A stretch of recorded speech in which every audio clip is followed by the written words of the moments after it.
আবার আমার ভিডিও যারা স্কিপ করে তাদের মাথায় নাকি আবার মুইতেও যায়। क्या बोला तूने?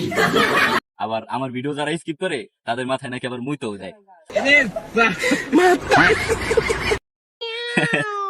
আমার একটা বন্ধুর বান্ধবীর নতুন নতুন বিয়ে হয়েছে। ওই বান্ধবীর হলো তার জামাই পছন্দ হয় না, গ্রামের ভাত খাইবো না।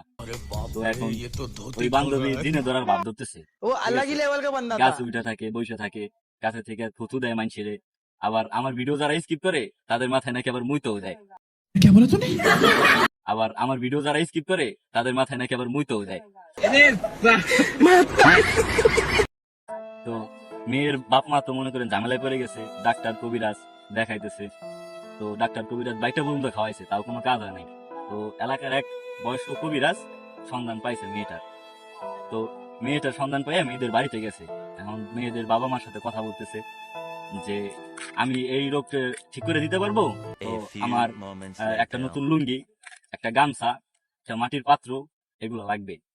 তো মেয়ের বাপ মা বললো আচ্ছা ঠিক আছে, আপনি চিকিৎসা করেন, তো আমরা এগুলোর ব্যবস্থা করতেছি, আপনার যা লাগবে। তো কথাবার্তা ফাইনাল হইলো। তো মেয়ে হচ্ছে ঘরে শুয়ে রয়েছে, কবিরাজ ঘরে ঢুকছে। এখন ঢোকার পরে দেখে মেয়ে টান টান হয়ে শুয়ে রয়েছে, ঠিক আছে। এখন এই অবস্থা দেখে তো কবিরাজ ঘরের লাইট জ্বালাইছে। এখন মেয়েটা দেখতেছে কবিরাজ নতুন লুঙ্গি পরছে, মাথায় গামছা বাঁধছে। তো মাটির পাত্রে কিছু পানি এই না, তো কবিরাজ কি করছে, ওই পাত্রের উপরে কবিরাজের বিচি ধুইতেছে ধুইতেছে ধুইতেছে।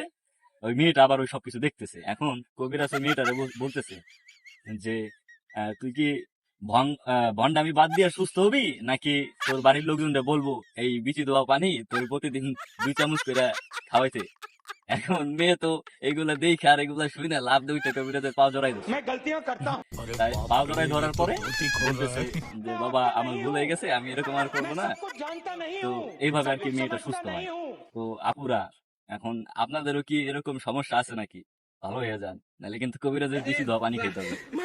আর ভিডিওটা ভালো লাগলে অবশ্যই লাইক সাবস্ক্রাইব করবেন। ধন্যবাদ।